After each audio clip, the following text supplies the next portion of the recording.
Hi, sweeties. How are you doing? Welcome to D0ing. I thank you all so much for all the love and support. Hope you all are doing great. So, I am sure you all remembered that Lucas, who actually left United States to Liberia on a missionary work, right? That ended up slitting a young lady's throat. I mean, she lied to the young lady that he was not married and ended up impregnating the lady and giving the lady something to probably make the this thing disappear. I mean, the stomach disappear. I know you get what I'm saying. And then ended up cornering the young lady and the truth, right? So the court was, I think it was on Friday.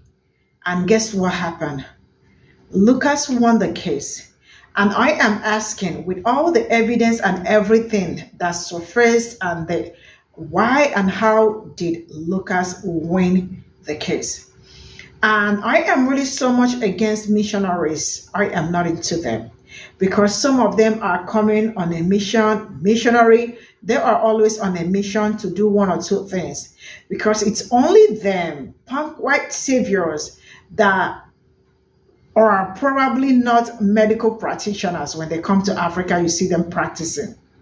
And they're not just only practicing on aliving innocent kids and doing some horrible things. I am really very disgusted that he won the case and Jessica was really out there cursing him out loud. Let's get. So last September, I did a video on this white savior piece of shit American missionary from Iowa, Lucas Richards, after he attempted to murder his girlfriend who he tried to marry because she was pregnant with his child in Liberia. Now the only problem with that was he had a whole ass wife in Iowa.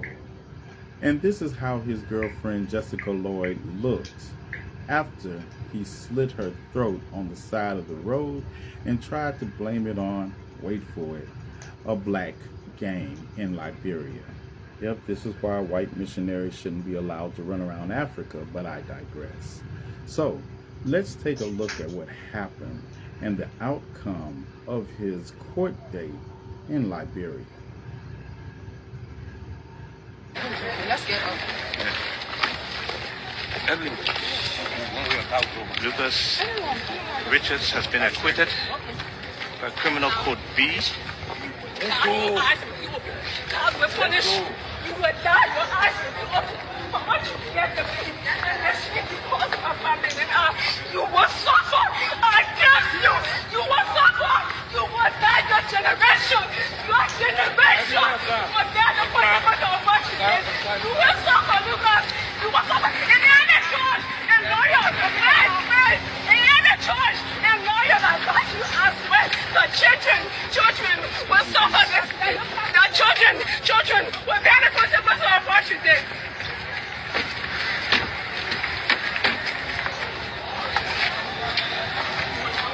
That was Jessica Lloyd saying her piece, knowing that she has just lost.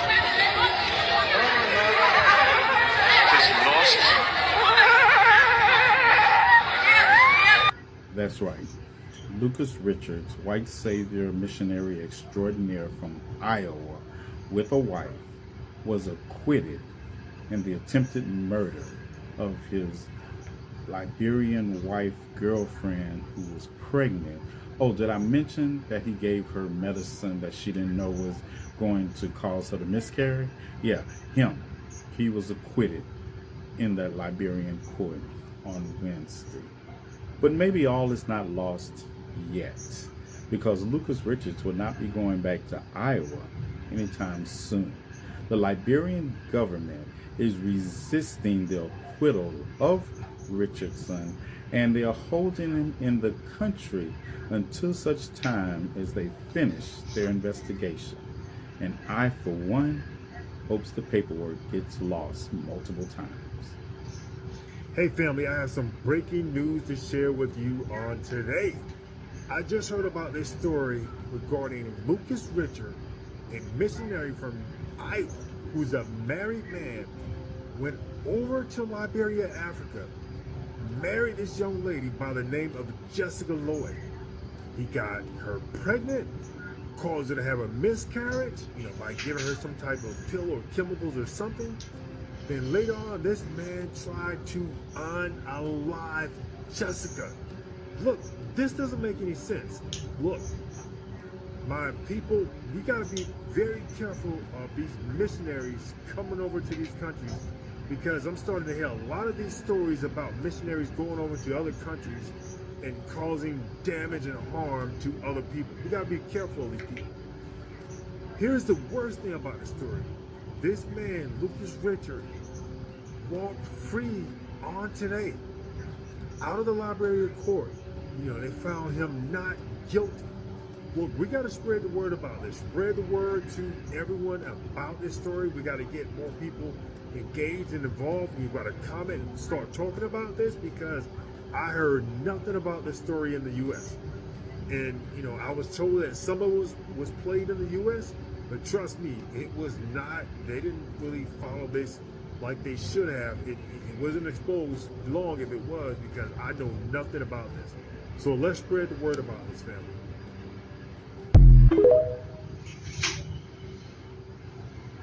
Look who got arrested. Lucas Richard. For the ones who don't know, he was a Christian missionary who went to Liberia and attempted to kill this woman. And here's the official statement of the Republic of Liberia. But I want to make a couple points.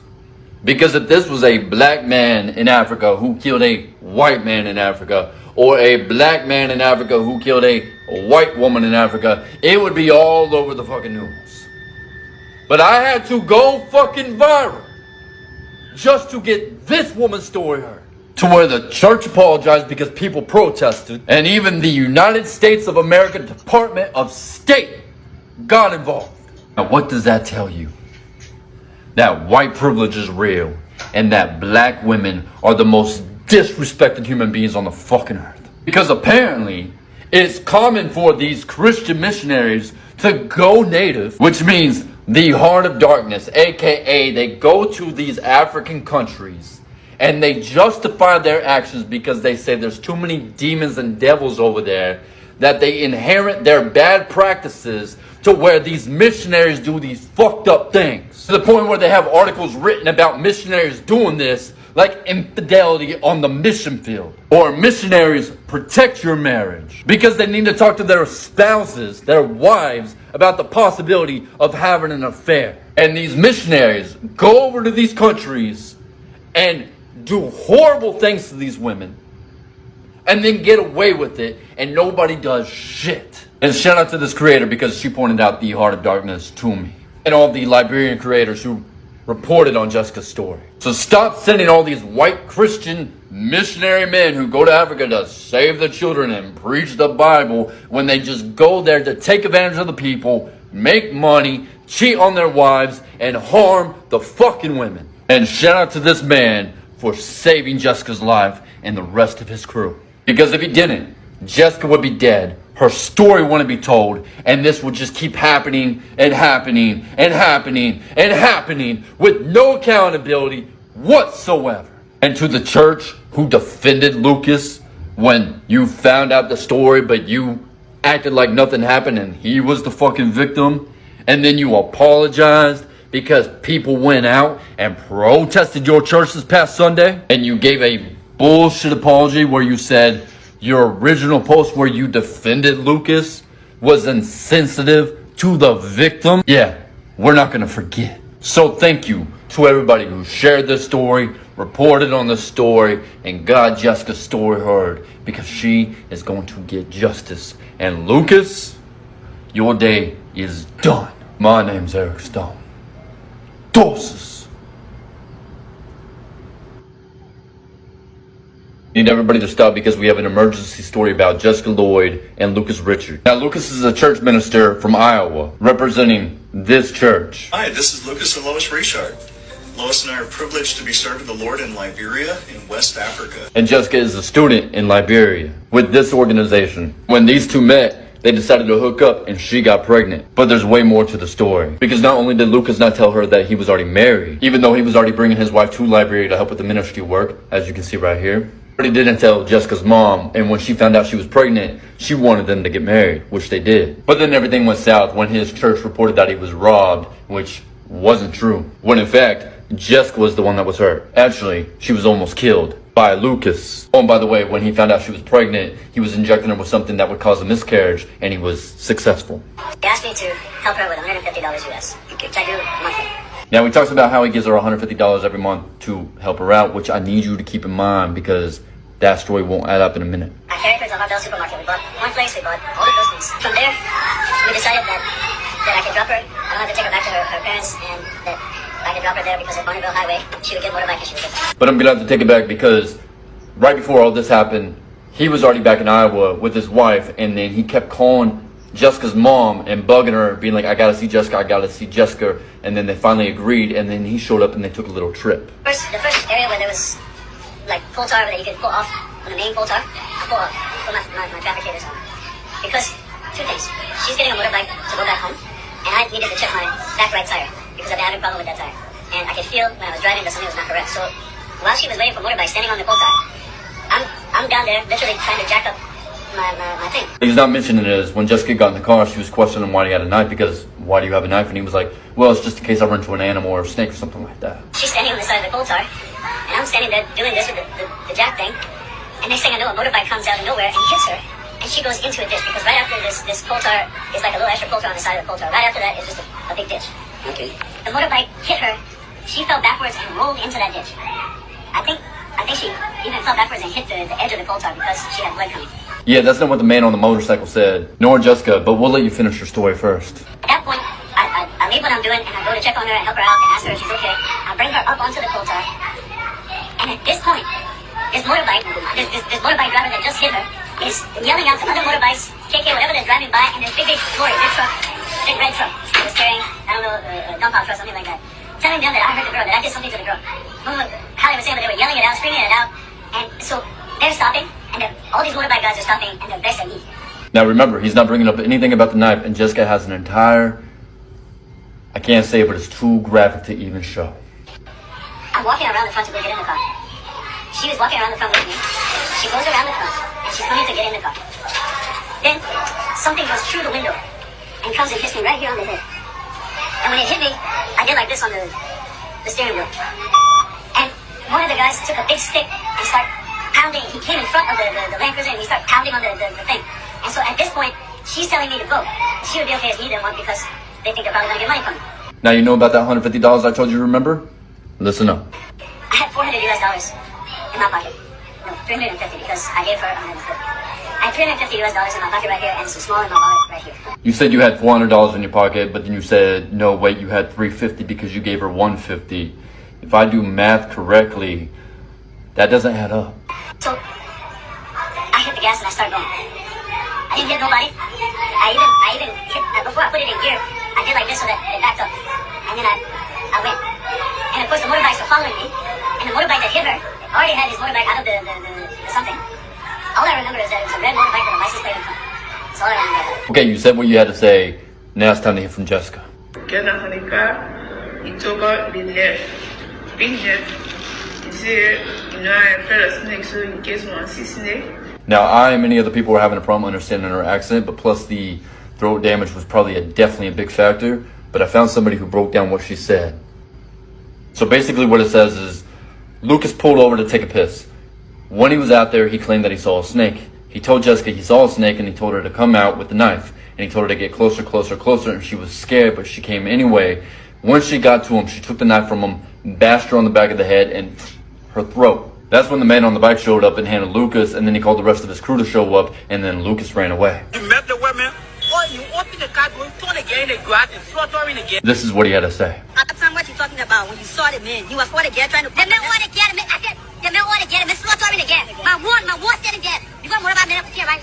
The girl whip all hit the girl, dropping the ground. So he's saying he saw Lucas hit Jessica, and she fell to the ground. I won't catch that man alive. I want that man alive from reporting for the police.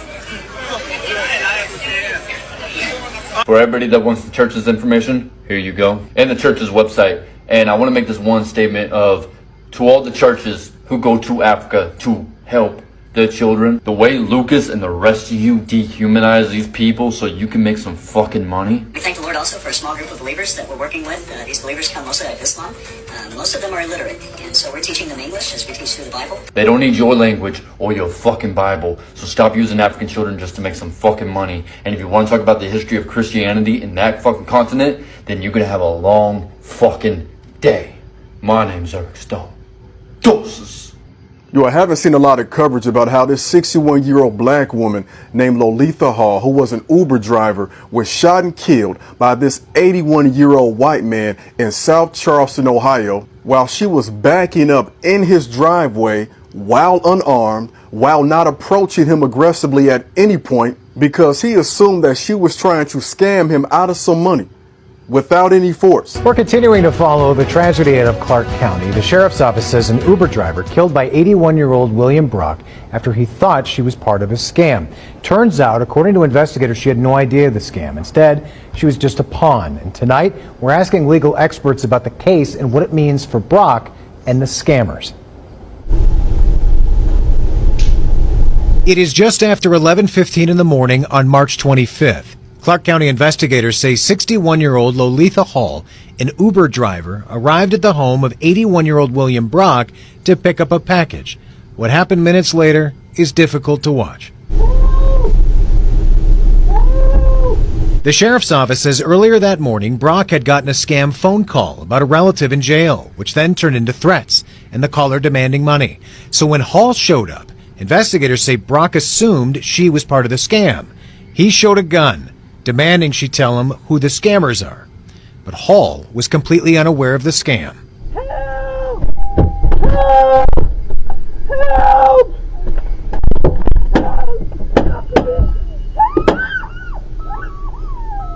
Investigators say Hall was unarmed, made no threats, and no demands other than asking about the package.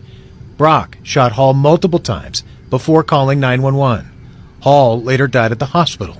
Brock is now charged with murder and other charges. You're not dealing with someone coming into your home with the obvious intent of doing harm, right?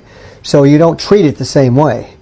That person would have come in legally to begin with, but then it turned into something different. Dr. Mark Clausen at Cedarville University says that's why in this case, the Castle Doctrine wouldn't apply. He also says the scammers could find themselves facing similar charges to Brock. Well, the scammer could be charged with other crimes. It depends on what they would find associated with this conspiracy. The murder would be the obvious one. That's the big one. But there are other associated crimes that are often charged with these lesser offenses, but they still add to the time in prison. While Clark County Sheriff deputies continue to investigate, Uber releasing a statement saying, quote, "This is a horrific tragedy and our hearts continue to be with Lolitha's loved ones as they grieve. We have been in contact with law enforcement and remain committed to supporting their investigation." Brock is due back in court next Monday. So this is all I got from this. And sincerely speaking, I am really very tired. This story actually happened, I think it happened last year, 2013.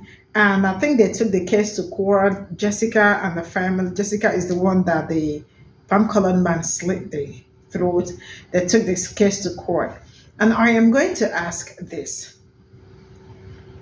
Africans are yet to wake up, especially to some certain things, especially when it comes to justice and injustice, because it's really very quite unfortunate that something like this happened to a Liberian. And a palm-colored man all the way from United States won the case in Liberia. Really, with all the evidence and everything against him. I guess his lawyer, they paid so much money they had to sort people out, including the church members too, because it is very glaring. And I am going to ask this, if this were the other way around, are you sure the black person would have ever, probably that is the end of it. And I keep asking myself, why is it that, I don't know, but I think Africans really got a very long way to do, especially when it comes to all this white savior and all that, and also having a stand against their own. Because I don't see how somebody all the way from somewhere came to your country and did something like this to someone, I mean like a citizen, and you all are letting that person go scot-free. That is really very silly. And you all heard that young lady cursing so bad. I mean, and I am sure that it's coming from the heart because she is hurt. She has been through it and the rest of it. The man actually lied to her and did everything. He knew what he was doing.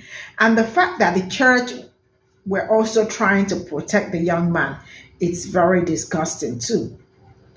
Because that's one thing I do not like about missionaries, because I have seen so many things, I have heard so many things, I have brought a lot too. When they come to Africa, you know, that white savior mentality that they always have. That is really something that I detest, you know.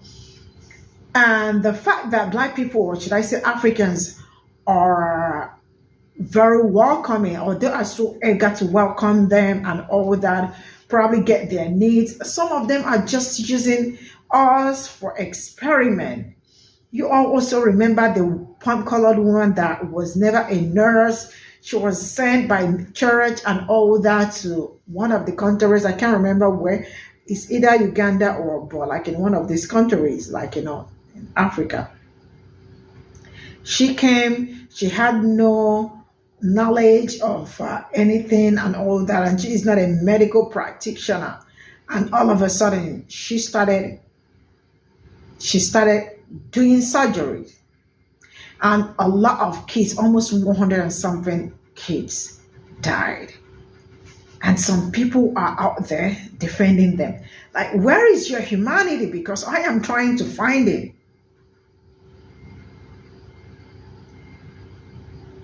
I mean, some people already said in their mind that all they want to do is just go out in the world and cause pains to people and all that. And the fact that this young lady is still out there moving around, and not just only moving around, also doing documentaries, also is something that I found very interesting, because it's really very interesting to me.